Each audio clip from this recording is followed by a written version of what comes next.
Why are video games still seen as something only kids do? Why is it that if you're over 15 and still playing, people assume you're dumb, unemployed, and living in your mom's basement? Where did that stereotype even come from? Atari, NES, Sega, they were things sold to parents as a way to shut their kids up for an hour. Atari in the 80s was like your first crappy bike. The wheels wobbled, the handlebar barely turned, but you still rode it. Decades went by.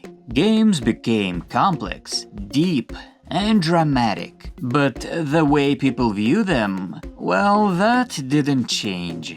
I'm working through my childhood trauma in Elden Ring, which, by the way, has more philosophy than all seasons of Dr. Phil combined.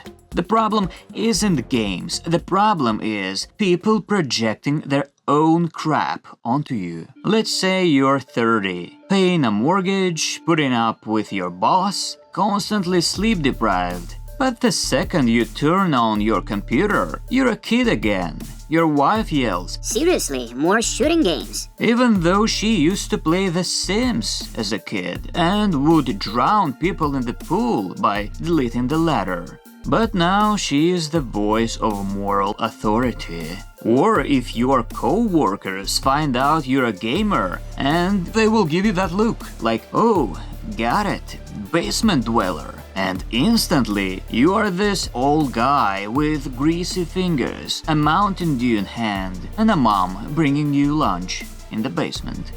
But maybe you're just tired of life and want to kill a few pixelated demons.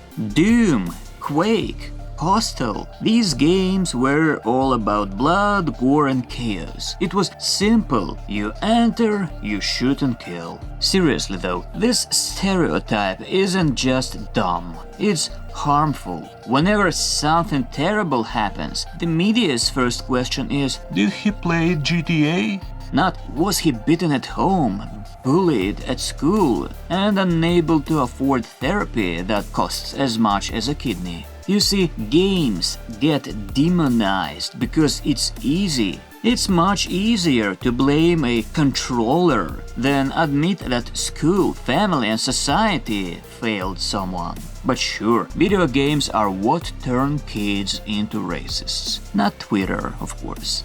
We grew up with games. We faced our first fears in them, our first wins. Not long ago, some of us cried at the end of Red Dead Redemption. Some snuck in Silent Hill sessions in the dark. Some played God of War and thought, "Damn, I never talked to my dad like that either." Or take Red Dead Redemption 2. That's not just a cowboy story. It's a full-on philosophy lesson about family, choice, and the price of freedom. These aren't kids' games.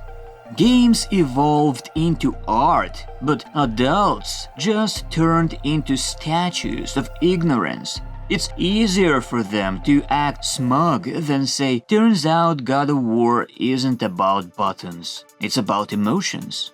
Guys, in the US, the average gamer is 35. These aren't kids. They're programmers, engineers, doctors, people living in the real world who just want to disconnect for a bit.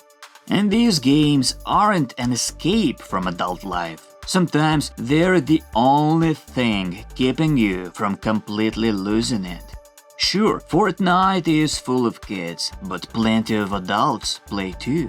Moms, dads, even grandmas are hooked on Stardew Valley. Because life is hard, and a digital carrot farm is surprisingly healing. Games are art, therapy, culture. And if someone tells you it's just for kids, just say, "Alright, Grandpa, go replay Tetris on hard mode and no pauses."